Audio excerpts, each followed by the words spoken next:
Welcome to Market Catalyst. I'm Julie Hyman. We are 30 minutes into the U.S. trading day. Let's get to the three market catalysts we're watching this hour. First up, the Fed's preferred inflation gauge matching estimates. Core PCE holding at 2.9% in August. This could be one of the last pieces of economic data, though, before the October Fed meeting because of the potential shutdown. Plus, we're getting a fresh read on the consumer with consumer sentiment data and positioning your portfolio in times of uncertainty. We'll take a closer look at the best sectors to weather downturns. That's all coming up on Market Catalysts.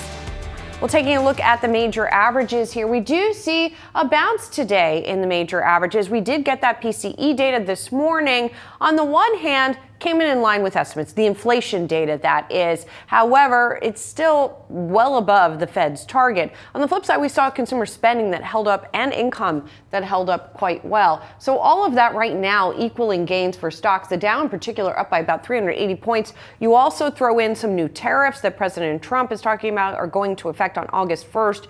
And you see sort of various knock-on effects within markets, which we've been talking about all morning. The S&P 500 up 0.6% and the Nasdaq up 0.4%. Just quickly here, wanted to look at the week as well, because we've been talking all month about how September seasonally tends to be weak. And yet we've seen a strong month until this week, where we had 3 straight days of declines on concerns about the AI trade, among other things. So that means it looks like the S&P 500 is going to close out the week in the red. However, on the month, and this is a 30-day, not just a month to date, but it still looks like we're going to see higher for the month. So that's something to keep an eye on. Also looking at yields in the wake of that PCE data, that's the longer term look. But effectively what you have here is where yields were pretty much at the beginning of the month. 4.18% is where we stand right now. Looking at the sectors within the S&P 500 today, we only have consumer staples in the red and just barely here. So pretty broad-based rally that we're seeing. Utilities, energy, industrials, financials, all of those individual groups are up by more than 1%. And as for that AI trade, which, as we said, has been sort of rocky this week, some questions about its sustainability, about the economics of it. Where does that stand today? Well, a little mixed. We've got Apple and Nvidia that are trading lower. Alphabet, Amazon, Meta, Microsoft are all trading higher. So we are going to discuss that much more in the next hour. In the meantime, let's zero in on that inflation data. Core PCE, the Fed's preferred inflation gauge, in line with estimates, boosting hopes for more rate cuts this year. Joining me now, John Hilsenrath, StoneX Senior Advisor and Yahoo Finance contributor, and Jennifer Lee, BMO Capital Markets Senior Economist and Managing Director. Thank you both for being here. Jennifer, I want to start with you on the data we got this morning, because yes, on the one hand, it was in line with estimates. But if the Fed's inflation target is 2% and it's coming in at 2.9%, that doesn't seem like a fantastic scenario. So how are you thinking about it? So good morning, and thank you very much for having me on. And yes, the inflation data are still sort of sticky at the 2.9% mark, still above the target, as you pointed out. But on a month to month, it was a very steady 0.2%. Nothing shocking at all. So I don't think it's going to change the narrative, I think, too much for the Fed. I think what will change the narrative a little bit more are the components of what we saw. I'm just going to move away from the inflation story right now. I was very excited to see some of the details of the personal income and spending report, specifically all the spending. And then we're still seeing the consumer moving on. We're seeing spending in all the major, almost all the major categories. And more importantly, those discretionary areas like dining out, recreational goods and services, or goods and vehicles, for example. So if the consumer was super concerned, we will not see more spending in those areas. And the fact that we're still seeing it, I think it speaks to the overall resilience of the U.S. economy. John, I know you've been looking at the glass a little more half empty, I guess, when it comes to the economic backdrop. So what's your read on the number this morning?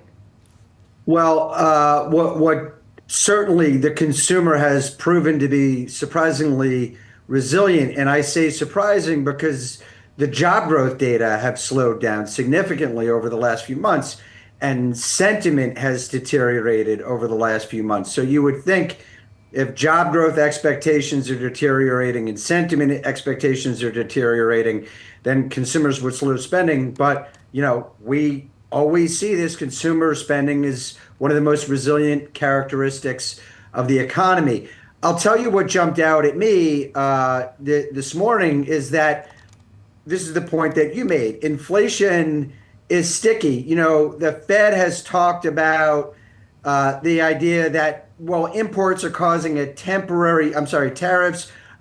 temporary increase in inflation. And as that works through its system, they'll get back to the 2% Fed goal. But when you look underneath the headlines of today's data, services inflation, particularly healthcare inflation, it's stopped decelerating. It's stopped slowing.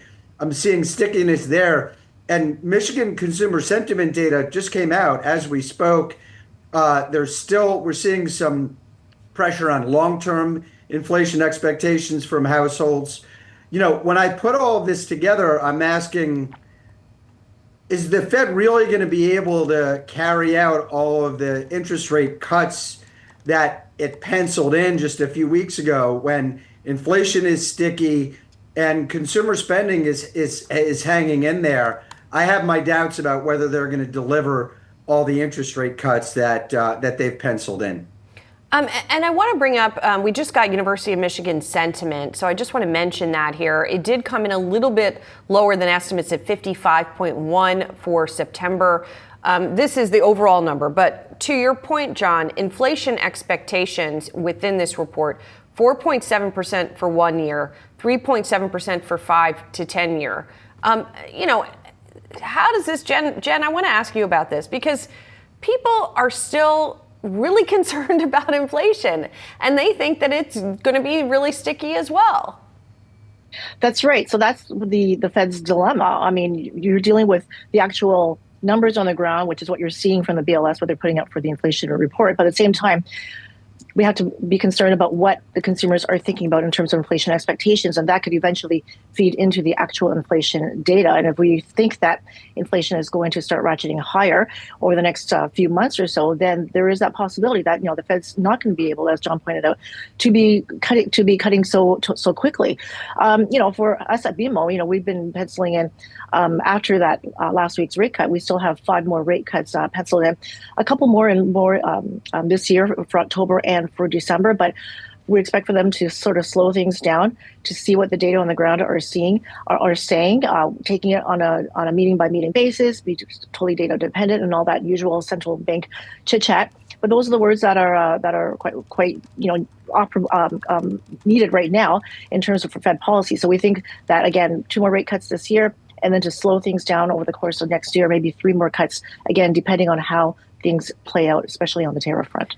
Well, speaking of tariffs, Jen, it's funny that we've gotten this far in the conversation. We haven't even talked about this new round of tariffs that's been announced this morning. It was expected. It seems like the pharmaceutical companies are mostly going to be able to get out of them because they're building out capacity here in the U.S. But I'm curious what your reaction is to that and this sort of ongoing seeming resilience overall.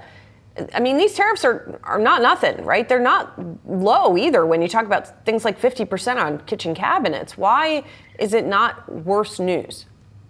So that's a great question. And, we weren't shocked by this morning's announcement because he has been talking about sectoral tariffs for some time. And of course, the levels are always quite high at this point from what I see was 100%.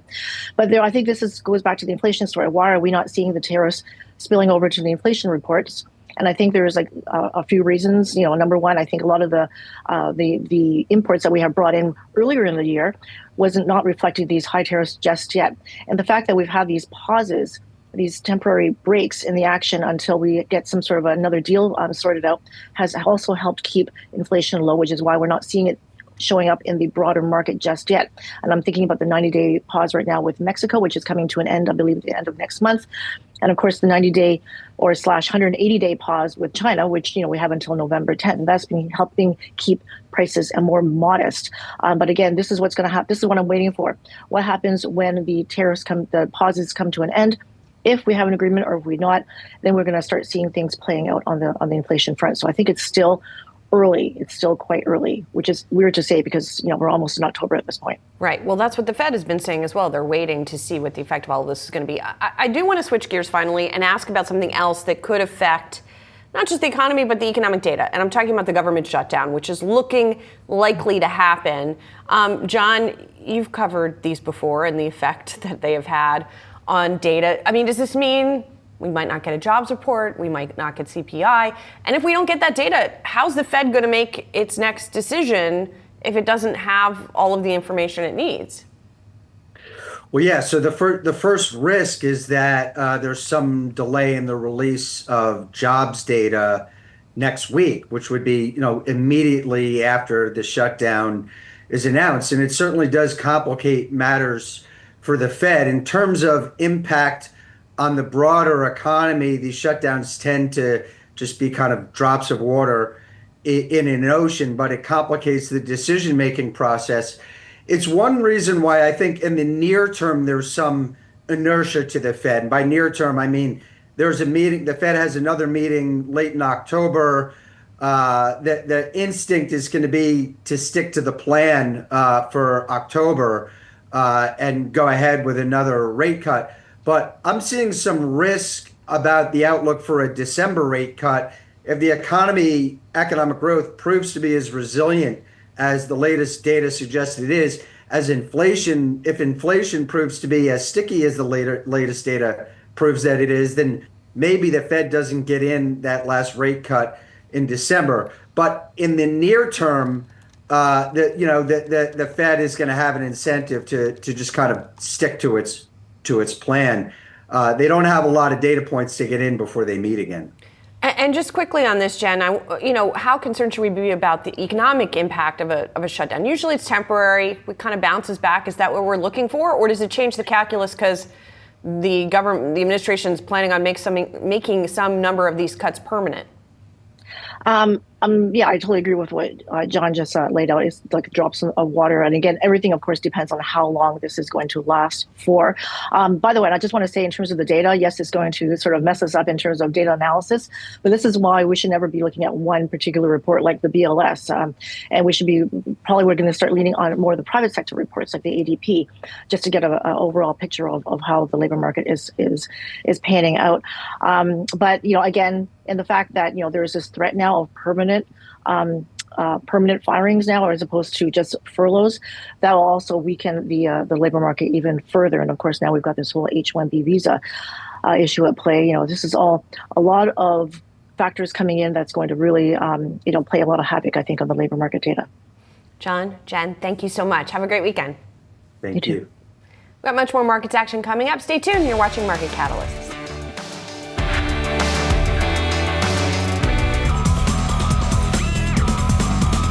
Mortgage rates are easing, and the Fed's September rate cut is giving fresh momentum to housing. Meanwhile, new home sales surging more than 20% to their fastest pace since 2022. We're navigating what all of this means for home builders with the Yahoo Finance playbook. And joining me now is Rafe Jadrosich, Senior Equity Analyst of the U.S. Home Builders and Building Products at B of A Securities. Rafe, it's great to see you. Maybe to start, Rafe, I'm just curious to get your take on kind of just the broader U.S. housing market, where we're at, Rafe, because we have gotten this rush of data this week. We got existing home sales today that's basically flat. We got new home sales, which surged, though I know some folks are kind of scratching their heads a bit at that number, but I'm interested to get your take. Sure, and thanks for having me. So like you mentioned, we would caution reading too much into that new home sales data. There tends to be some pretty significant revisions to that data. But we do think there has been a bit of a stabilization in the housing market at a pretty depressed level. Housing demand definitely slowed through spring, but as mortgage rates have come down from about 6.9% where it peaked earlier this year to 6.3% where it is today, there has been a stabilization that home builders are now talking about, which we think sort of continued into August and September. Let me ask you, Rafe, so the Fed did cut, and we're sort of all now debating what the pace of cuts looks like from here. If you did see a series of cuts, Rafe, what would that mean for the home builders you cover? So one thing that's important is when thinking about Fed cuts and how it impacts housing is what really matters what happens to the mortgage rates, not necessarily to the Fed funds rate. And you actually saw on FOMC day, the 10-year Treasury yield went up, not down, and mortgage rates have ticked up a small amount since then. So what matters more would be what happens to the long end of the curve and then the mortgage rate and mortgage spreads. Now, if the 10-year Treasury yield were to come down, that would definitely have an impact to mortgage rates, which would be a tailwind to the market. The biggest headwind that buyers have today is really affordability. Builders have been sort of fighting against that with using rate buy downs and different incentives. So it sort of depends what happens with the mortgage rate to drive that. But right now we haven't seen a big decline on mortgage rates related to the Fed funds cuts. Yeah, Rafe, I mean, I'm just looking at the 30-year fixed here. It's at 6.39 according to Mortgage News Daily. If it just stayed around that level, Rafe, what would that mean for the sector? I think sort of continued sluggish demand. I mean, there's two things that you think about the housing market. You have the resale market and the new home market. What we've seen on the resale side and mortgage rates at this level, the vast majority of homeowners are still locked in at attractive fixed rate mortgages. So that's keeping the resale prices really high and is pressuring affordability. So what we'd expect is on the resale sides for that to sort of remain locked in and frozen. On the new home side, builders have already pulled back on the pace of starts. So that should help their margins a little bit and start cleaning out some of the inventory that is left over from spring. And then we'd expect them to continue to sort of push on incentives to drive the market. But it would sort of be a stagnant, sluggish market, but not getting any worse. All right, let's talk about some picks, Rafe, where you see opportunities, some names you like. Toll Brothers, you tell your clients that one is a buy. How come, Rafe? Sure. So within the builders, we prefer the build-to-order builders over the spec builders in this sort of challenging backdrop, specifically to Toll Brothers, which would be our favorite home builder right now. We like a few things about them. First, the valuation is relatively attractive compared to other builders, and they do have a higher return on equity. But what we really like about them is the regional exposure that they have relative to other builders. If you think about the housing market right now, the Southeast is where it's the softest. That's where there's a lot of spec inventory. Toll Brothers is more concentrated on the Northeast, on the coast. Also, their core buyer is a wealthier buyer. It's a luxury home builder. The high end of the market has stayed a lot stronger. It's less rate sensitive. They're also using wealth to buy, so they have a more resilient buyer and more attractive valuation.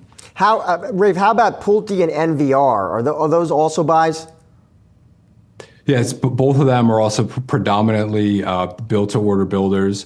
NVR again, their regional exposure mostly Mid-Atlantic, Midwest, a little bit in the Southeast, but again, the regional skew there is a lot more attractive. We just expect them to be a lot more resilient in this type of market, just given the built-to-order where they're not starting homes until they already sell it.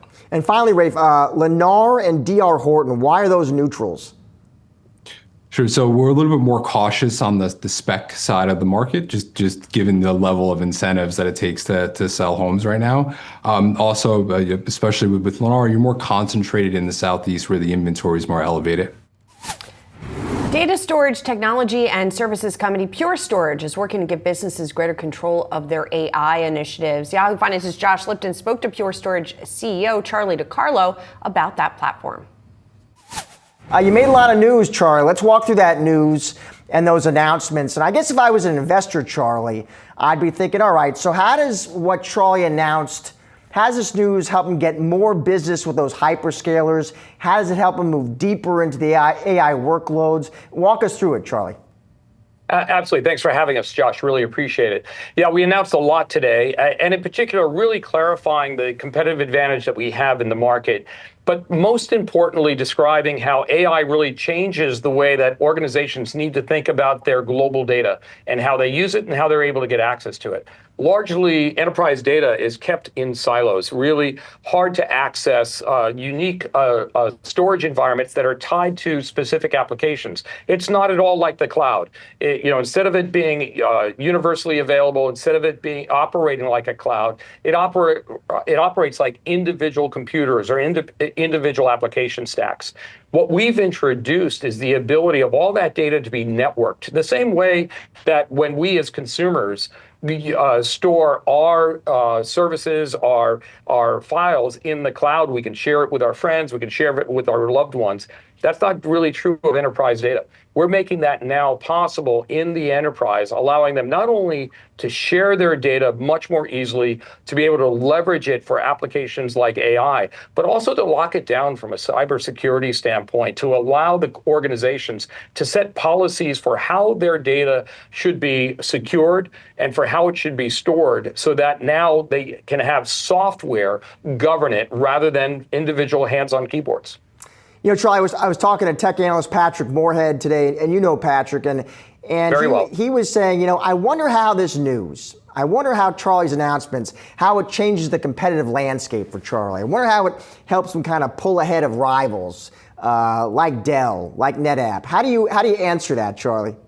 Well, actually, quite simply, we were the first and now the only company that really saw from our founding data storage is high technology. Most of the other players saw it as a commodity and stopped investing in it.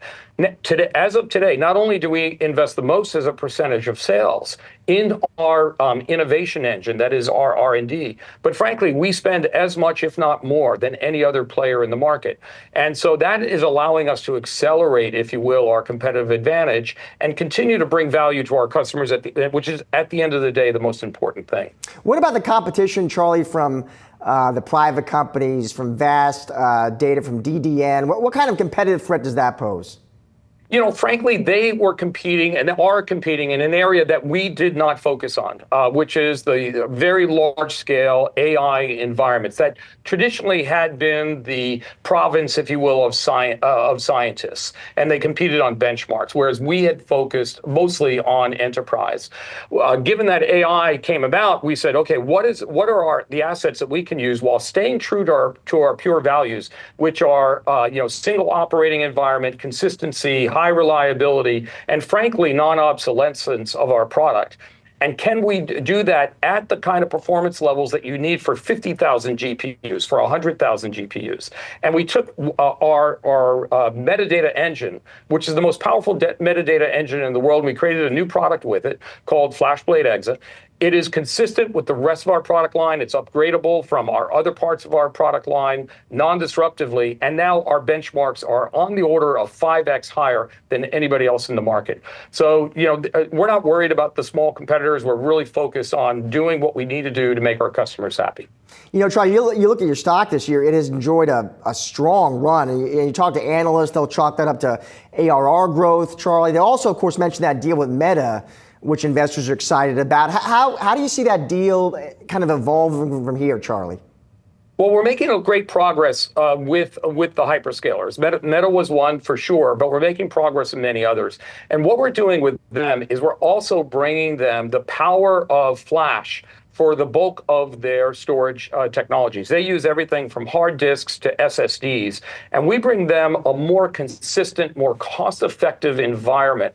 So as they build out their new data centers, we become our system, our solution, our software becomes an alternative to just raw disk and raw SSD. You know, final question, Charlie. We talk a lot in this show about the macro. Investors have questions about that. They have questions about tariff uncertainty. Are you seeing that show up in the business anyway, Charlie? I mean, what kind of buy signals are you seeing? Well, of course, the tariffs have been, a very dynamic environment. It's kept our operations and our supply chain people very, very busy. We're seeing, we have the USMCA, we've got semiconductor allowances, and between all of that, right now, it's not affecting the market, but it remains a very dynamic environment.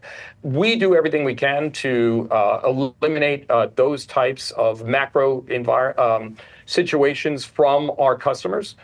We've done a good job. We have a very broad-based, very distributed supply chain environment. And so far, we've been able to maintain pricing and allow our customers to continue to benefit from the values that we bring. Charlie, great to have you on the show today. Thanks so much for your time. Appreciate it. Thank you, Josh. Take care.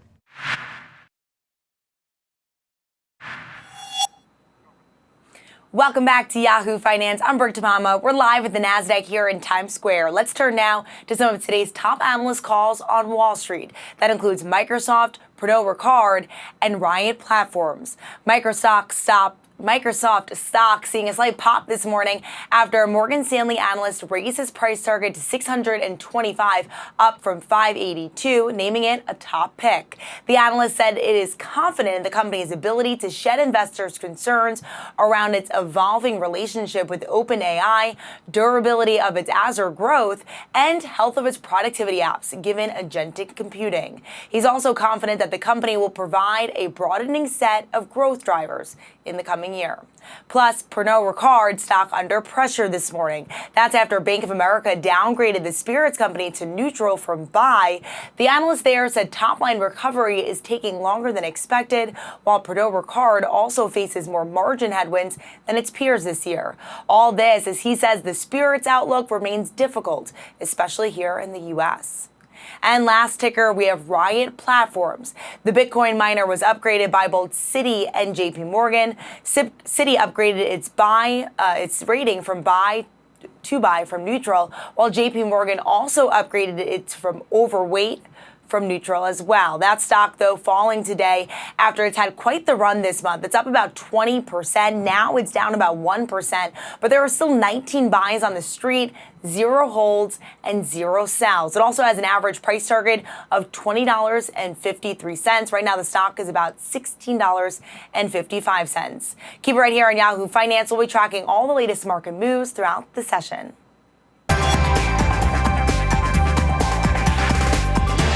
Now time for some of today's trending tickers. We are watching Intel and Global Foundries, Tesla, and Boeing. First up, U.S. chip companies getting a boost as President Trump looks to reduce reliance on foreign-made semiconductors.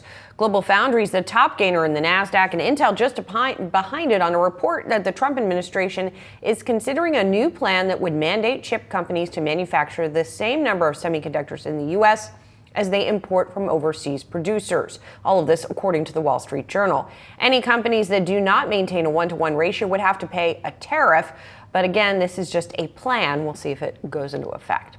Next up, Tesla bull Dan Ives over at Wedbush gets even more bullish. He's raising his price target to $600 a share from $500. Ives saying that investors are underestimating the transformation that is already underway for Tesla, particularly in AI, autonomous driving, and robotics. The analyst forecasting a $2 trillion market cap for Tesla as early as 2026 as these business units take center stage. The stock was up more earlier, but it's coming off along with the rest of the market. And finally, shares of Boeing rising as the Wall Street Journal reports the Federal Aviation Administration will ease restrictions on inspections and deliveries of Boeing 737 MAX. The FAA began requiring agency inspections of each 737 MAX jet in 2019, following 2 deadly crashes. In 2024, following a mid-flight door blowout on an Alaska Airlines flight, Boeing's production of the 737 MAX was limited to 38 planes per month. The airline reportedly set to regain the ability to perform final safety checks and phases, as well as deliver 42 jets per month. As always, you can scan the QR code below to track the best and worst performing stocks with Yahoo Finance's trending tickers page. Coming up, we'll dive into the latest reading of the University of Michigan's Consumer Sentiment Index. We'll be right back.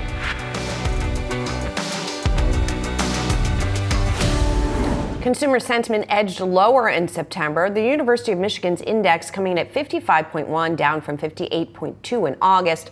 So what does that mean for consumer spending, which has fueled an otherwise uneven economy? Let's bring in Joanne Shu, University of Michigan Director, Surveys of Consumers. Joanne, thanks for joining us.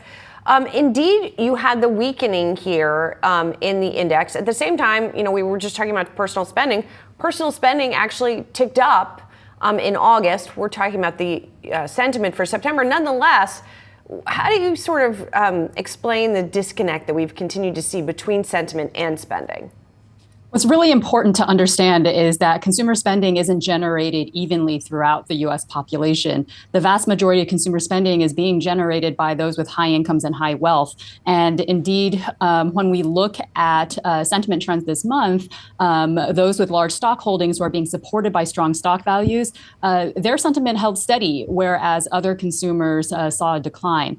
And so what we're seeing is robust consumer spending, relatively speaking, being supported by the the people who have the resources to do so. But most Americans, they are not confident about the future. And with the perceived weakening in labor markets, it's hard to see how we could have universally sustained robust spending throughout the population. Joanne, this is such a key point, it feels like, and one that we've been talking a lot about recently, the so-called K-shaped economy, or whatever moniker you want to give it, the income inequality divide, if you will.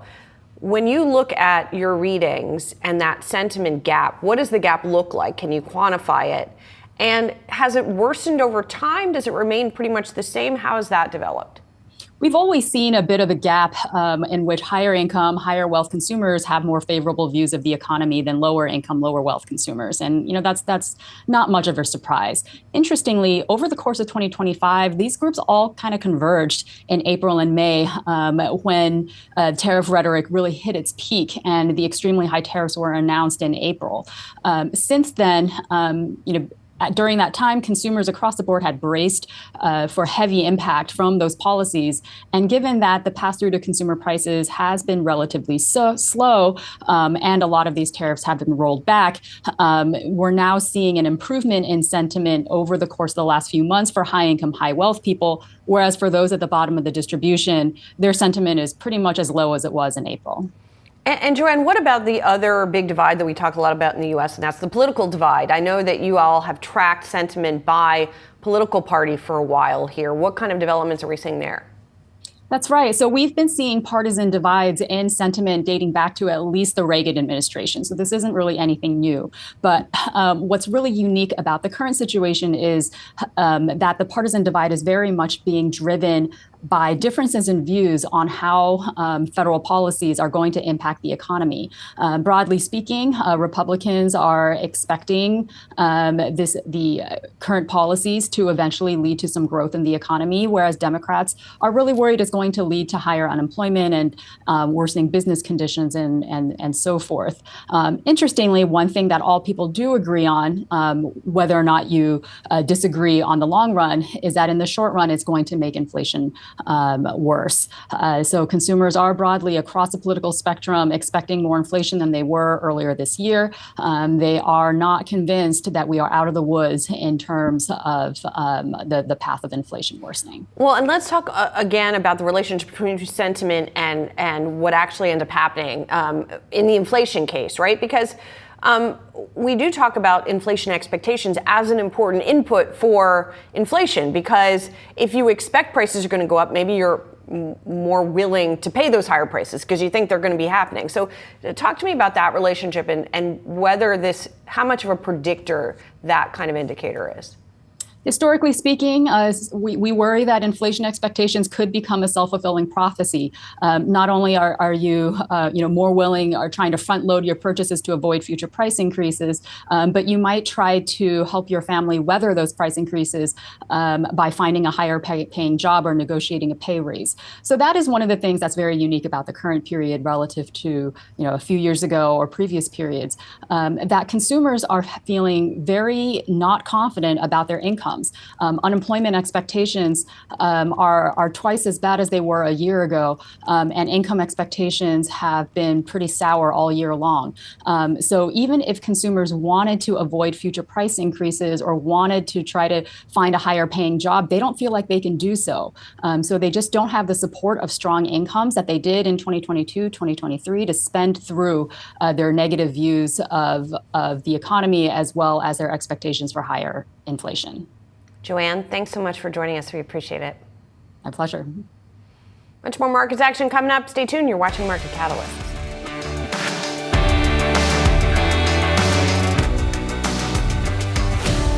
Investors on Main Street and Wall Street are facing a patchwork of uncertainty, slowing growth, sticky inflation, the possibility of a government shutdown. So how should you position your portfolio amid such a high level of unknowns? Let's bring in Mindy McIntosh, McIntosh & Associates founder and CEO for this week's FA Corner, brought to you by Capital Group. Thanks for being here, Mindy. So I guess situate us first in this uncertain environment. I mean, it feels like we've been plagued by uncertainty ever since the pandemic. It seems to have sort of had an uptick here. Is that how you perceive it, and how do you talk to your clients about it? I truly feel we have definitely had uncertainty, and you're right, really, really, since we take a look at the pandemic. But I think with uncertainty, we want to make sure we don't overreact. So we're really talking to our, clients that we serve and trying to be in front of them. So by staying in front of that, it doesn't necessarily matter if we see the government having a shutdown or a pause. We're going to see slowing growth opportunities, kind of this sticky inflationary period. So we want to make sure that our retirees say, should we do something now? And the big thing is we want to make sure that they don't get too emotionally involved and do any quick reactions. So we really want to stick to having a well-designed plan. So instead of worrying so much about what's happening next, what's on Wall Street, what is their solid income plan, and how is that designed for their long-term gains? Well, and I imagine if somebody is getting quite close to retirement, that's going to be a pretty different profile, especially with uncertainty, than if somebody is 20 years from retirement. It sure does, right? And so we know volatility is there. We know change is always coming.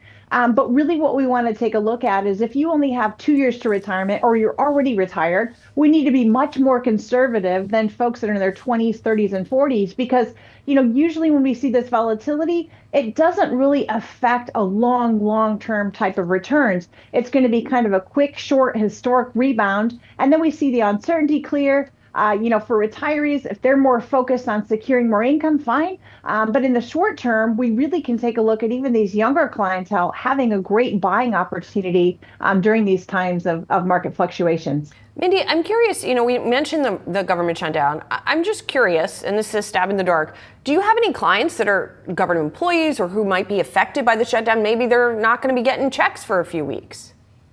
We sure do. So some of those government employees that we work really closely with, they're going to have the shutdown. They're not going to be receiving that current income. So we have to design what is that long-term plan been? Where they're using kind of that short-term savings, where some of their short-term safety net as well, investing in some more fixed income, kind of staying well diversified. So then that way they can utilize kind of that net savings that they've had while the shutdown's going on currently, to then go back into the workforce when we see in the future when things kind of open up and release again. So it's kind of this having a well-designed plan so that we don't have panic. We want to be proactive in our approach instead of reactive. So that proactivity helps to kind of balance and leverage out these uncertain times that they're facing currently. And Mindy, I know for your clients, you advocate something called FOCUS. That's an acronym that you use. So I just want to go through it here. Let's talk about the first here, which is basically what you've been talking about, more or less. Having a solid financial foundation. What does that look like? It's so important to have that foundation because it's talking about how are they looking at living? Where is their expenses coming in? Do they have safety reserves to really have the foundation or the floor blueprint to go ahead and gauge their income today, tomorrow, and 30 years down the road? And then when you look at the second one here, opportunities, where, how do you pick your spots? Yeah, we really want to make sure with volatility being here, what are we seeing for fixed income? Where do we want to see folks? We're still taking a look at tech and AI. What are different positions to be in their well-diversified platform? And then how are they actually saving this money? Are they looking to use this in the next 2 years, 5 years, or 20 years to make sure that their evolution of what they're using is ever-changing currently? Your C is having a conservative core, which is interesting here. What does that core look like? Just taking a look at defensive sectors, what staples are going to be in there. Energy always works well. And then for us, it's always about taking a look at opportunity zones and inside of securing even tax strategies. So what do folks have in Roth IRAs, tax-free investment growth? How are they using the IRS tax code so that we can really help them favor to utilize the most dollars of their retirement and of their growth goals later to be able to pull that money income tax-free and keep more for their family? Okay, your U is understand risks here. How do you balance the U and the O? How do you balance understanding the risks but not missing out on the opportunities? Well, I think our opportunities is more of our tax-free type of growth opportunity zones where the U and understanding the risk is we're diversified, we're looking at exposure, but these are going to be the funds that we're using more regularly. We're going to use them sooner than later. So really understanding where that's coming from. Some of that U is also understanding the healthcare component in there. So our retirees need to develop income plan from understanding their risk of where are they going to have some guarantees to pay for the ever-changing healthcare costs and changes in increases there with their Medicare as well. Gotcha. And then finally, we got steady income is what the S stands for here, which also speaks to what you were talking about. It sure does. So we want to make sure that they can pull a steady income, wrap it all together with, what's meaningful for you? How are the yields? How are we hedging inflation and looking at interest rates? And then how are you making sure that your family's protected? Are you rounding that with having solid goals in mind? Do you have a trust? What are beneficiaries listed to make sure that we can guide our retirees to and through retirement with healthcare, diversification, and a true income plan? Mindy, thanks so much for joining us today. Appreciate it. Thanks for having me. That was today's FA Corner, brought to you by Capital Group. Coming up, we got full market coverage ahead in the second hour of Market Catalyst. Don't go anywhere.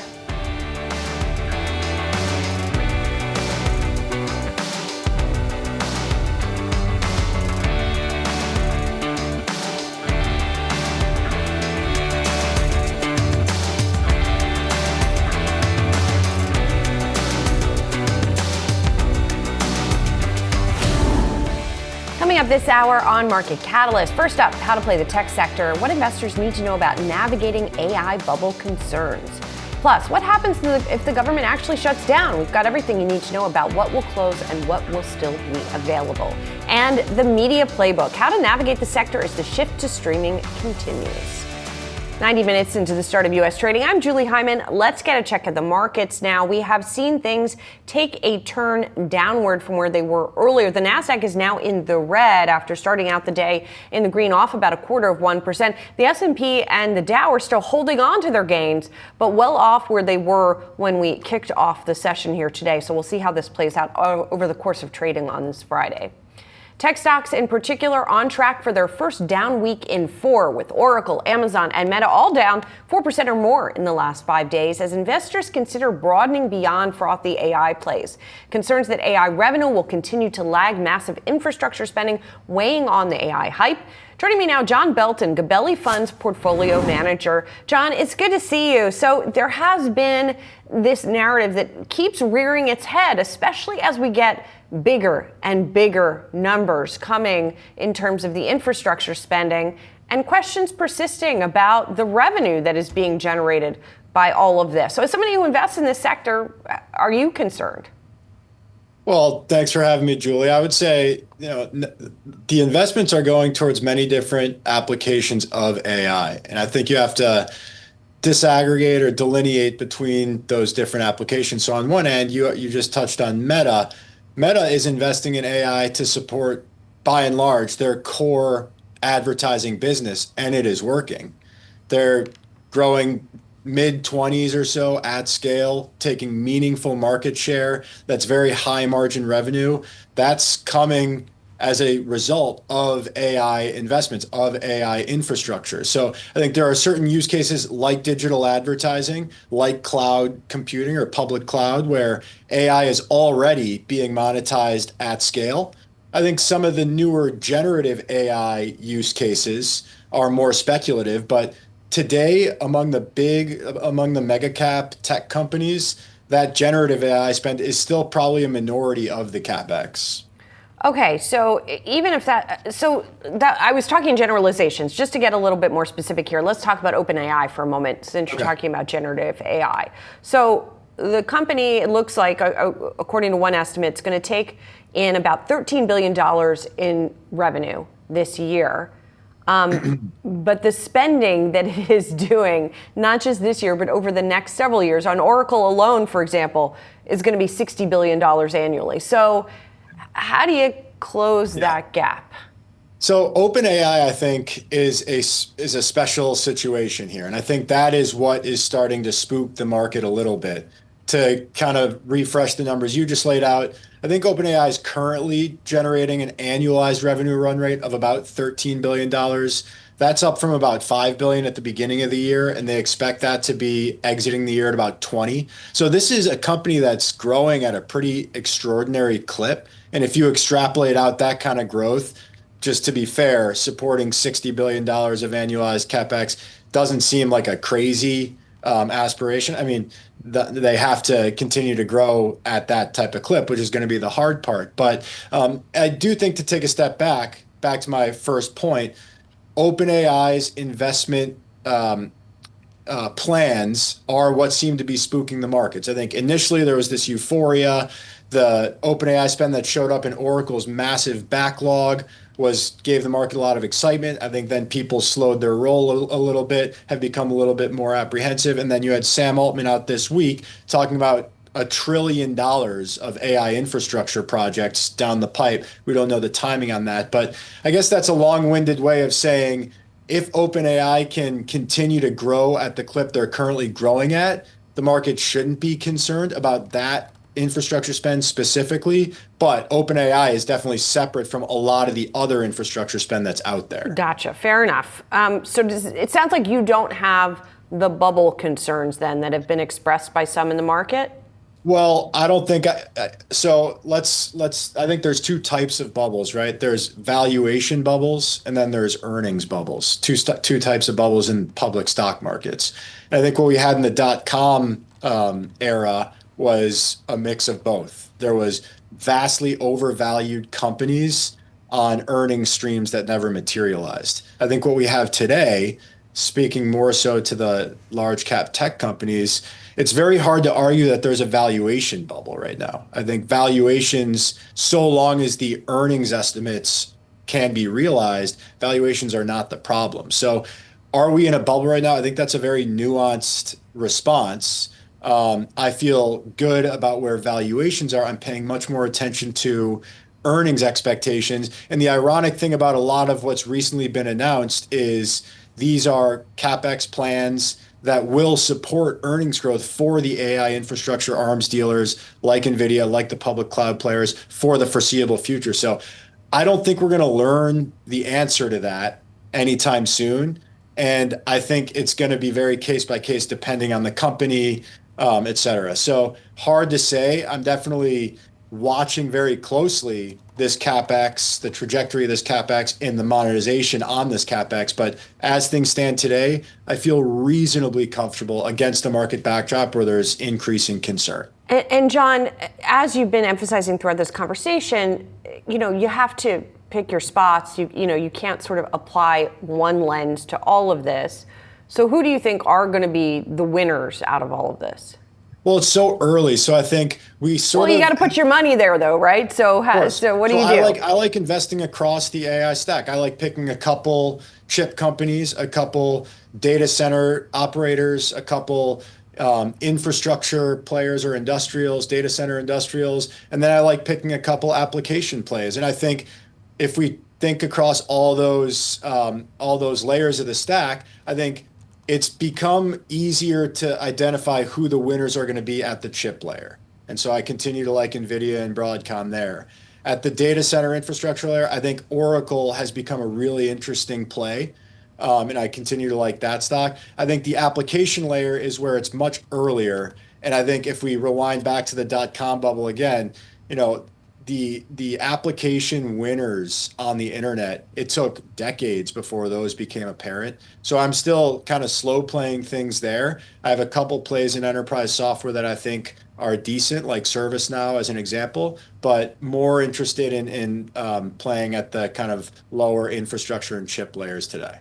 John, I also want to ask you, speaking about Oracle, I want to ask you about a report that came out in the last hour or so from Bloomberg regarding this whole TikTok ownership situation. Now, the reports came out that TikTok was going to be valued at $14 billion for its U.S. business. And a lot of people said, what? Why is it only $14 billion? Well, then Bloomberg comes out with this report and says that ByteDance, the Chinese parent company of TikTok, is still going to get half of the profit from the U.S. operations, which maybe goes to explaining that. But how are you thinking about this? What are the implications for Oracle, which it looked like this was going to be a big positive for it? So look, I think for Oracle, TikTok is a multi-billion-dollar cloud customer.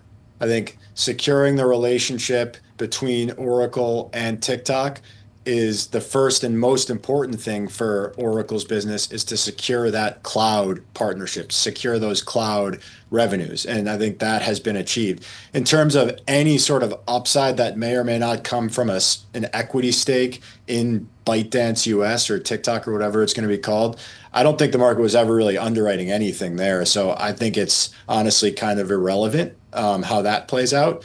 And then I guess the secondary thing is, what does this say about maybe the relationship between the administration and Oracle? On net, it's probably a positive read for that. So bottom line is, I think that the TikTok relationship for Oracle, not super important. The most important thing is keeping TikTok as a cloud customer. And speaking about this administration, I want to ask you about another report too. This one from the Wall Street Journal this morning, that the Trump administration is weighing some sort of one-for-one chip plan. In other words, that if companies are going to import one chip into the U.S., they then have to buy one that's manufactured here in the U.S. It sounds like it's still in the works, pretty tentative. But it's still, a lot would I don't even know how this would work at this point, I guess is what I'm trying to say, John.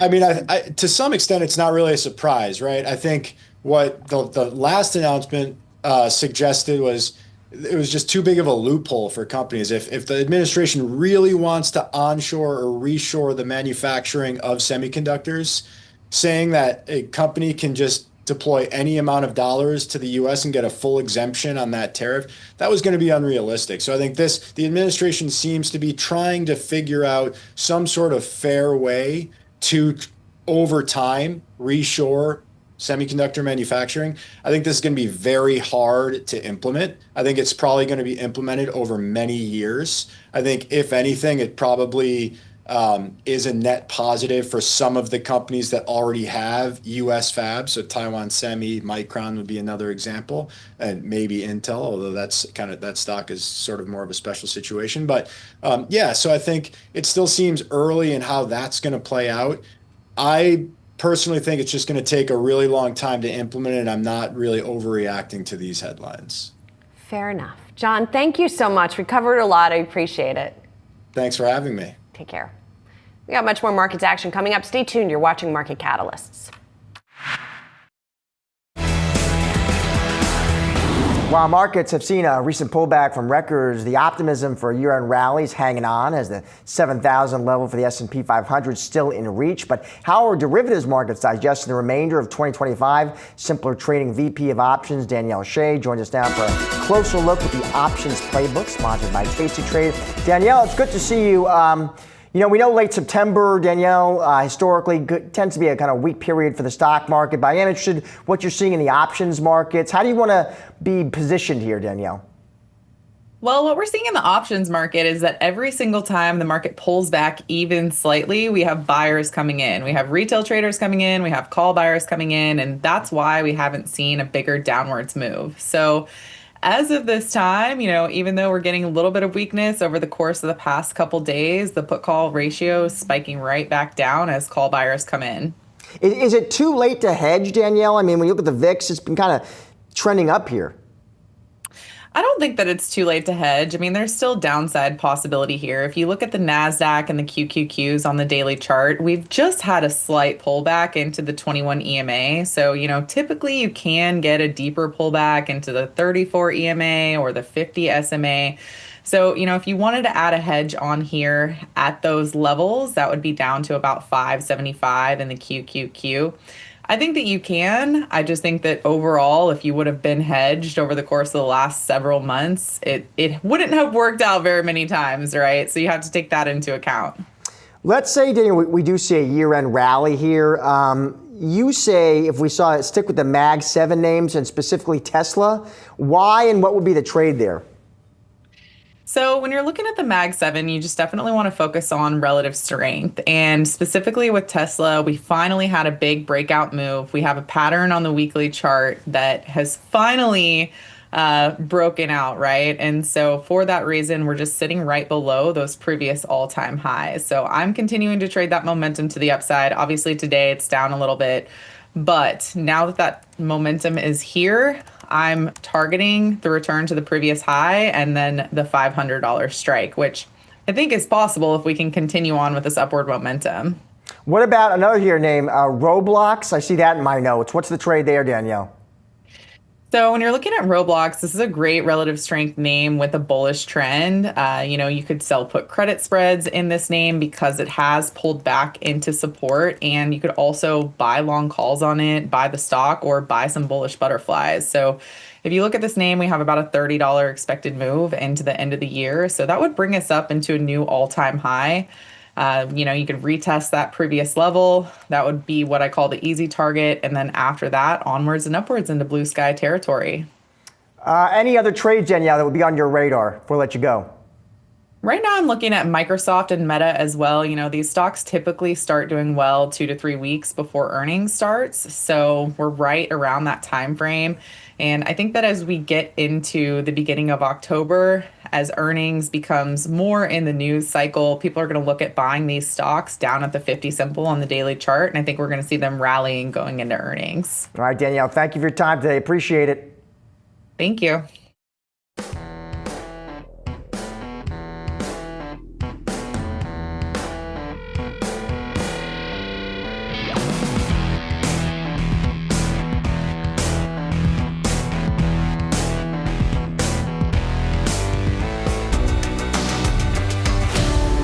New survey by Curatio is showing that 83% of business leaders are calling it critical to growth, but those same executives don't necessarily see it cutting into jobs. For more, we're bringing in Catherine Costareva, CEO of Curatio. Catherine, it's good to see you. So let's talk all things AI, Catherine. Maybe it won't be the job killer, Catherine, that some fear it could be. What do your surveys show? Thank you for having me, Josh. I'm very, very excited to be with you today again. And listen, yes, we conducted the survey. It's very exciting time for Curatio today. So what we're seeing is 83% of actually our clients and prospects and partners of Curatio, they see AI agents as a must-have topic for their board conversations. And we see more than half of our clients are implementing AI agents these days. So we're very excited about what's the development actually happening on the market. So AI, maybe it's not killing jobs, Catherine. Maybe it's kind of reshaping them. 100%. So what we're seeing is only 11%, and the survey shows that only 11% of organizations, they see that AI is going to be killing jobs. And the rest, they see it as an amazing opportunity for transformation of their workflows and providing better customer service for their clients. So yes, it's more like blended human talent and digital talent working together and to delivering values to organizations.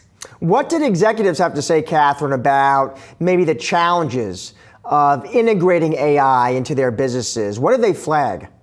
Okay, that's a great question. So let me talk about AI agents first and foremost. So when you think about the value that AI agents deliver to organizations, what they basically do, they take routine tasks from humans, and then human talent can do creative things and obviously relationship building and all the soft skills related tasks better, while AI agents take routine jobs from them. So when we talk about those routine jobs, let me give you some examples here, very practical examples. Customer support, technical support, or it would be business development, for example, lead generation. So this kind of work is done by AI agents. When you start using AI agents, you need to make sure that they truly understand the context of your company and what exactly the company does, and can limit the number of hallucinations as much as possible. So basically the challenges, and I wouldn't call it a challenges, but you need to realize when you start using AI agents in everyday workflows of the company, you will need time to train them, to fine tune them, if you will. It's not like plug and play and starting day one, they deliver value to your company. It will take maybe a couple of weeks to fine-tune your agents, but then they will absolutely increase the efficiency of your workflows. Catherine, when executives talked to you in this survey about the challenges of integrating AI, did the challenges they highlight, did the challenges they flag, did it differ depending on the sectors, the industries they were in? Yes, absolutely. Because the use cases are very different, right? When you think about AI agents and how they're used in, let's say, professional services versus manufacturing versus financial services, all different types of industries, these are different implications, so different use cases. As I shared with you earlier, we're seeing that the best value, like immediate value that you get from AI agents, it would be in customer service, customer support. So for example, if we take financial services, where we see around 76, if I remember correctly, penetration of AI agents right now, and using it for customer service, it will significantly improve the speed of reaction, the first time resolution, the quality of answers, but again, for very simple customer service interactions. And that's what AI agents do best. While when you think about more sophisticated work that can be done by professional services companies, for example, in this industry, we're going to see less penetration as of today, just because the services they provide are usually much more sophisticated, and they require customized approach to their clients. And in this case, we can't use agents because it's not an routine jobs anymore. It's more intellectual job that requires human talent. If I'm an executive, Catherine, I was integrating AI, what did they tell you were the biggest advantages there? You know, was it cost savings? Was it productivity? What did they say? It's all about productivity. It's 100% productivity. And also there is an interesting discussions that I'm having with our clients. We talk about the junior talent. And again, as we all know, there are challenges these days for college graduates to find their first actually workplaces. And we discussed that their job is now transitioning into agents orchestration, because basically agents can do a lot of work that junior experts usually traditionally have been doing in those companies. So their jobs need to be changed. And we also work with colleges and universities to embed these programs into their curriculum to make sure that they are able and they know exactly how they can orchestrate those agents within the organizations that will be doing jobs or do jobs instead of humans. Welcome back to Yahoo Finance. I'm Brooke DePalma. We are live at the NASDAQ here in Times Square. Let's get a quick check on the latest market action. We're about 2 hours into today's trading session, and we are seeing the Dow leading some momentum here right now, up about 0.5%. The NASDAQ roughly flat as we saw the Mag 7 really make their way towards losses to end the week. We'll get to more of that in just a bit. But the S&P 500 holding on to some momentum here to end September, up about 0.3%.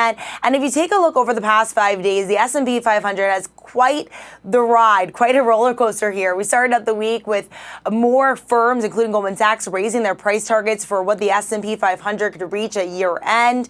And now, as we've made our way into the week, we had 3 consecutive days of losses, and now we're looking to flip that, reverse that for the last full week of September. Over the past month, we have seen strength in the S&P 500, despite what is typically a weaker month. And if we know that if we have strength this month, then it should be a relatively strong November, but we have heard from some strategists that October and December are relatively weaker months. So keep an eye on that. I also do want to take a look at one of our top trending tickers, that is Costco this morning. And we are seeing Costco under some pressure, down about 1.7% just in intraday trading today. And that's after JP Morgan cut Costco's price target to about $1,050, and that's down from $1,160. Right now, the stock is about $926. But over the past year to date especially, this stock was above $1,000. We were almost at that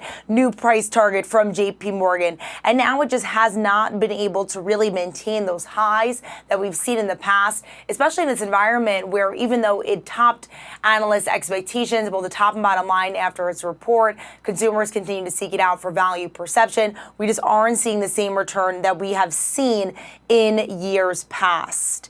I also want to take a look at the NASDAQ because I mentioned the Mag 7 at the top, and we are seeing the Mag 7 end the week relatively flat when it comes to Nvidia and Tesla, but Microsoft, Google, Amazon, Meta. Also, in addition to that, we are seeing Broadcom expected to end the week lower. If you're taking a look at the NASDAQ 100 over the past 5 days, I do want to point out Apple because that is a bit of an exception here when it comes to the Mag 7. We heard from a few Wall Street analysts saying that they have more of a bullish take when it comes to the iPhone 17 demand than what they initially had expected, especially after those sales launched over the weekend last weekend. So keep an eye on Apple as we make our way into the end of the year. Year to date, this stock has not performed as well as what we've seen in the other Mag 7. Year to date, now it is above where it started, up about 2%. So keep an eye on that. And very quickly, I just want to take a quick look at Starbucks because Starbucks did announce that they were closing 900 locations. That stock is down about more than 8%, nearly 9% year to date, and it is falling just slightly in today's trading session.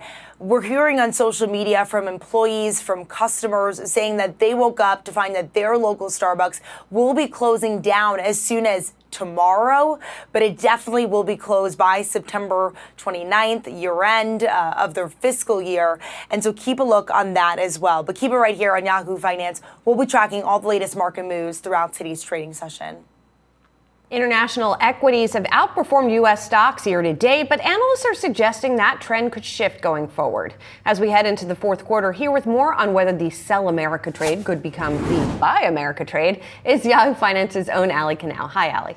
Hi, Julie. And yes, earlier this year, talk of a Sell America trade spread across Wall Street. We saw U.S. stocks, treasuries, and even the dollar all tumbling at once. That's an unusual move that shook confidence in America's safe haven status. But just a few months later, that story has now flipped. Foreign investors are sticking with U.S. stocks. The dollar, although still weaker, has stabilized, and Team USA seems to be back on top. That's all thanks to fading tariff fears, easier Fed policy, and a still strong U.S. economy. Strategists tell Yahoo Finance the swings show how quickly sentiment can turn. For example, panic over tariffs faded as companies managed the impact better than feared. That was aided by carve-outs, cost absorption, and rerouting shipments through lower tariff countries. According to Citi, the effective U.S. tariff rate is now closer to 9%. That's about half of the 18% theoretical rate, showing just how much those carve-outs and workarounds have helped blunt the blow. Meanwhile, the Fed's pivot to easing, lower interest rates, renewed confidence in U.S. growth, that's all helped restore investor optimism. Here's a little bit more of what strategists told us this week. It went too far. That is one area where we think that delta between U.S. and international just kind of was too large. At its peak, the difference between the two was about 17%, meaning the international stocks were outperforming U.S. stocks by 17%.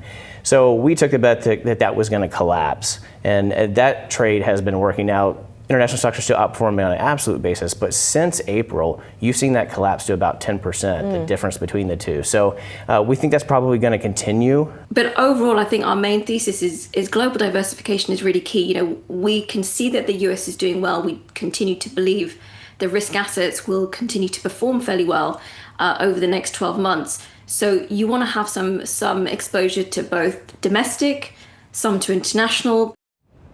And according to Ned Davis Research, foreign investors now allocate roughly 30% of their U.S. assets to equities. That's near record highs and well above the long-term average of around 19%. That suggests that global investors are holding firm in U.S. markets, not heading for the exits. I did have the chance to also speak with Truist chief market strategist Keith Lerner about this. He told me it all comes down to earnings and tech dominance as well. International profits have lagged. Foreign markets simply don't have the same exposure to innovation, especially in artificial intelligence. And we've seen how much that's driven a lot of this U.S. growth. So even though there is a case for holding international equities as a defensive hedge, Wall Street's spring panic looks more like a blip rather than a lasting trend here, Julie. Thanks, Allie. Appreciate it. Coming up, we're breaking down changes in the media landscape and what that means for shareholders of companies like Disney or Paramount Skydance. We'll be right back.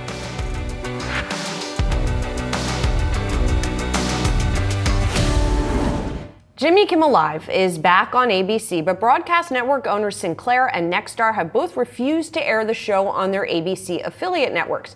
The boycott sparking analysis that Disney could maybe divest from its linear TV business. Laura Martin from Needham, for example, argued that Disney should shut down ABC entirely. Joining me now with an investor playbook for media stocks is Rich Greenfield, Lightshed Partners partner and media and technology analyst. There is a lot to weigh as a result of this story and everything going on in media right now. So I really appreciate you being here, Rich. Let's talk about Kimmel first. You have the decision of Nexstar and Sinclair. On the flip side, you have Kimmel's clips doing huge numbers on the likes of YouTube, right? What do you think? I guess first let's start with the implications of the whole Kimmel situation for the media landscape and what media companies now need to consider for the content that they're running. Well, first of all, it's absurd for Disney to shut down ESPN and ABC. They could spin these assets off, and we've been arguing for quite some time that Disney does not need, if you think about what Disney does in terms of theme parks and consumer products and movie studios and Disney Plus, they don't need ESPN and ABC. There's no synergy between these assets. And if anything, as you're pointing out, Julie, it's actually more harm than good, right? Because it puts you into difficult situations, political situations, because ABC, its station groups, and all of its affiliate station groups are, overseen by the FCC. And there is this public interest mandate that they need to follow. And so the reality is, my fear is that this actually backfires on broadcasters. Like, it's certainly within the rights of Sinclair and Nexstar not to air programming that they don't think fits with what their constituents in their markets want to see or believe they should see. That is fine. They have that right. But ultimately, that makes the long-term viability of shows like Kimmel or content like Kimmel harder to put on national television, meaning on the ABC network. And it just pushes more and more content, not even just to cable television, but it probably pushes more and more content to streaming. That is not a good thing for broadcast television. That is not a good thing for Sinclair and Nexstar long term. And so the more you water down linear broadcast TV, I think ultimately that is not a good thing for these broadcast TV stations as you look out over the next 4 or 5 years. And so does that mean from an investing perspective, is that another reason to not look at those broadcast stocks and to maybe focus your attention on streaming? I mean, look, you already have the headwinds of cord cutting that aren't going away and the shift of advertising over to streaming. Look, the reason investors have gotten excited about these station groups is consolidation. You have a regulatory body, the FCC, and Chairman Carr has been very vocal that these assets need to be made stronger. They can't suffer the problems that the newspaper industry suffered by not being able to consolidate soon enough. So he is certainly trying to clear the path for consolidation, and that will help in the short term. There's no doubt greater scale, cost cutting will meaningfully help these broadcasters in the short term.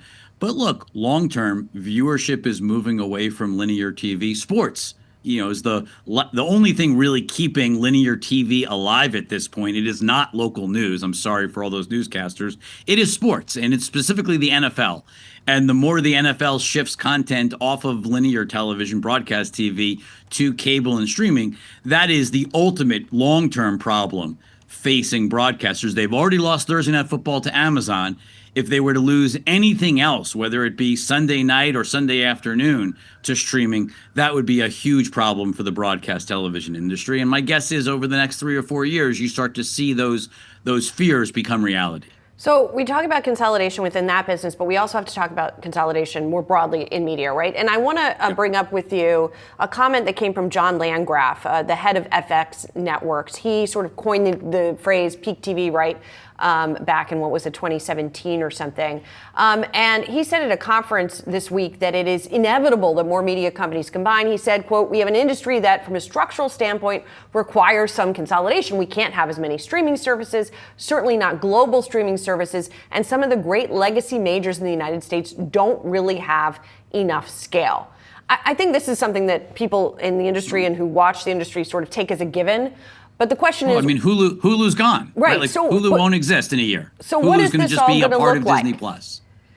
Yeah, look, they're going to start shutting down services. So Hulu will be folded into Disney Plus. There'll be no separate Hulu app next year. It'll just be content within Disney Plus. My guess is there'll be one price point and you just get both next year.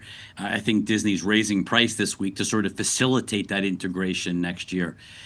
You've got Paramount, at least reportedly, if you listen to the Wall Street Journal or others, reportedly looking to make a bid for Warner Brothers Discovery to collapse HBO Max and Paramount Plus into one service.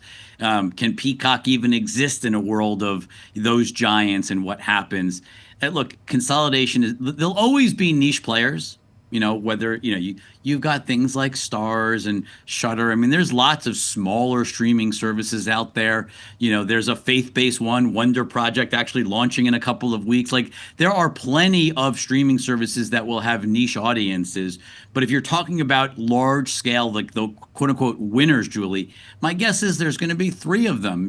Like the internet's usually pretty, it's usually winner take most. And I think, certainly those 2 would be Netflix and YouTube, very different content focuses. What's left for everyone else, whether that be Amazon, Disney, or a combined Paramount, Warner Brothers, we'll see. It is not easy out there. And I agree with John Landgraf. There needs to be consolidation or people just cry uncle and give up. Okay, so it's not easy out there. I got to ask you about the Ellisons, right? David and Larry getting into this business in a more decided fashion with the purchase of Paramount, maybe the purchase of Warner Brothers. Like, why would you want to be in this business if it is such a hard time? Like, is there a real opportunity here, or is this ego? What do you think is going on? Well, I think you have to step back a little bit. I mean, we've been sort of asking the where's the beef question. In this case, where's the money? Because the Ellisons, it looks like the Ellisons didn't take Paramount private when they could have, right? I mean, look at Larry's fortune. If he wanted to take Paramount private, he could have taken Paramount fully private for another $5 billion. But he maxed out at spending $6 as part of the $8 billion Paramount takeover. Now the story is they're going to spend $60-70 billion, upwards of 80% of that in cash. So we're talking $45-50 billion cash check. I don't believe Larry Ellison is preparing to write a $40 or $50 billion cash check. I don't believe he's going to, margin loan, a quarter to a third of his Oracle position to buy Warner Brothers and HBO. I think that just doesn't make logical sense to your point. I think the reality is we've all gotten a little ahead of ourselves. I don't think there's an imminent bid coming from Paramount for Warner Brothers. I think there's real interest in buying it, and certainly interest in buying it before it breaks up. But that may or may not be possible. It may not be possible to raise enough cash, especially if the Ellisons aren't financing this. And more of our sources indicate the Ellisons are not putting up $40-50 billion of cash. And so I think there's a missing cash component here that no one has explained. Where is this cash coming from if they're actually going to make this reported bid? And as you know, Larry Ellison is a little busy otherwise, right? He just bought a piece of TikTok. Yes, he just bought a piece of TikTok, although the TikTok is smaller than we thought it would be here in the U.S. There's a report today that that $14 billion valuation that we just learned about is because half of the profit looks like it's going to be sent back to ByteDance, the parent company. What do you think about this, Rich? Look, there was a lot of hope posturing, Mark Zuckerberg, Evan Spiegel, like there was aggressive push to try to get TikTok banned or at least TikTok severely weakened. The goal was, hey, force consumers to have an algorithm that was disconnected from the existing algorithm, or build a new algorithm, lose all of your content. Like you'd only be able to watch US content, not global content. Well, there is no sale of TikTok US. This is a joint venture. They're basically joint venturing the US piece. They're bringing in new investors. The current algorithm is being ported into the US and updated in the US. But, Julie, if you open up TikTok on your phone today, I'm not sure if you're a user, but if you use TikTok today, it's going to look exactly like that tomorrow when this deal closes, or in 120 days when this deal closes. Like all of your content's going to be there. Your algorithm is going to know you like it knew you yesterday. And, yes, there'll be some new investors. Obviously, the profit streams will change because there's going to be a licensing of the algorithm. But, in many ways, this is the status quo, which is great for TikTok, great for ByteDance. Obviously means that sort of the hopes that Meta, Snapchat, and Google might have had, or even X might have had, that a competitor was going to go away or be hampered, just isn't going to happen. I'm not on TikTok, Rich, but I believe you that nothing will change. Thank you so much. It is fantastic to see you. Don't be a stranger. Thanks for having me. Thanks. Big fan of Yahoo. Thanks. Coming up, we'll talk with Breeze Airways founder and CEO David Neeleman about the looming government shutdown as the carrier prepares to launch its first international routes. Stay tuned. You're watching Market Catalyst.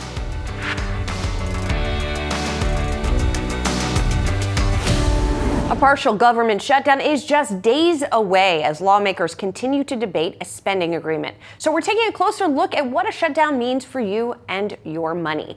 Essential services will continue through a shutdown, including military, law enforcement, the Postal Service, the Federal Aviation Administration, and the Transportation Security Administration.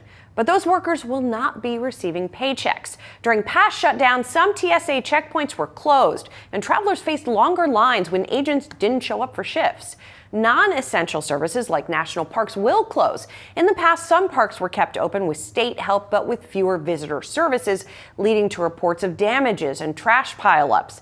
The Smithsonian museums also typically close within a few days. As far as benefits, federal Medicare and Medicaid health insurance programs are considered mandatory spending. That means benefits will not be impacted. Social Security will also continue to be distributed, but staffing in some services could be affected and could cause slowdowns. As for SNAP benefits, they'll only be affected if the shutdown lasts for more than 30 days. That's because funding typically only allows the Agricultural Department to send out those benefits for 30 days after a shutdown begins.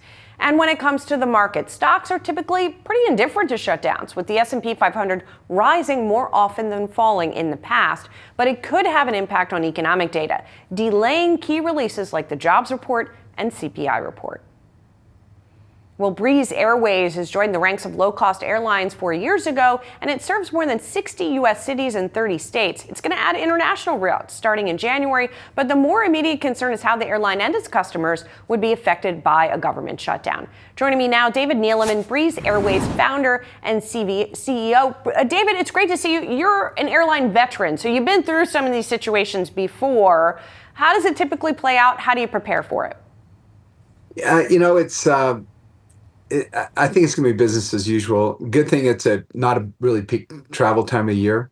As we kind of leave September into October, things start picking up. But I think we'll be fine.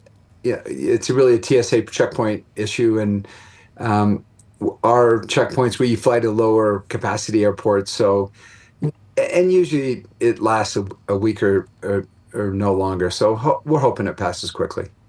So let's talk about the news that you guys just came out with, that you're going to be beginning these international routes here.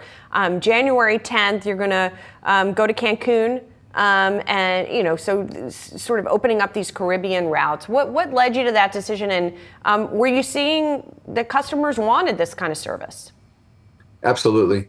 In our business, we have peak travel days, we have peak travel times of the year, peak travel times of the month, and usually it's Thursday, Friday, Sunday, Monday are our best days, especially with the extended work week where people take Fridays off or Mondays off. Saturdays generally are a little bit weaker, and we don't fly as much on Saturdays, but it's a perfect day to go international. Excuse me, especially these destinations that we fly to. They have a lot of all-inclusive resorts. So somebody in Providence, Rhode Island in February can hop on one of our planes and fly down to Cancun and spend a week there and then come back. So it works great for our Saturday to Saturday service. So you see all of it's either a Wednesday, Saturday, or there's one that's Thursday, Sunday, but it's mainly Wednesday, Saturday. So it really helps the utilization of our fleet with some high dollar tickets sold on a Saturday. David, just to broaden it out, what are you seeing in terms of demand right now? We talk a lot here about how folks who are in the market, for example, are holding up very well, but people on the lower income side of the spectrum, people who might be your customers, are not. Are you seeing that show up at all? We're not. We're having a great September. Usually September's kind of synonymous with death in the airline industry. Our October fall bookings are great on through the fourth quarter and into the first. So, we're very hopeful. And, we have an offering that's so much different than everybody else. 85% of our routes have no nonstop competition. So it's not like we're fighting for the same people. And we stimulate maybe 8 times more than we still hardly anything. So it's more just stimulating traffic, getting people to go more often and for a really good fare, and where you can get somewhere in an hour and a half instead of 4 hours by connecting through a hub. And David, just quickly here, how are you guys fitting into this environment now where on the low cost side you've seen a lot of consolidation and it's been a tough business? Yeah, it's really tough. And it's interesting because the low cost guys thought if they just got bigger and bigger and bigger airplanes, they could have lower and lower costs per seat. And then the other guys said, we'll get bigger and bigger and bigger. We'll take those incremental seats and we'll use those seats to go against the ULCCs. And because the ULCCs were in bigger and bigger markets with their bigger and bigger airplanes, that put them on a collision course. So it made it really tough. Conversely, we have a smaller airplane, 137 seats, soon to have 16 first-class seats. We have 12 today, 45 extra legroom seats. And so we can fly in a bunch of markets that don't make sense for the ULCCs. So we're kind of out of that fray. Gotcha. But it's tough to watch, really. David, thanks so much for joining us. We appreciate it. Thank you so much. That's it for Market Catalyst. I'm Julie Hyman. More Yahoo Finance coming up.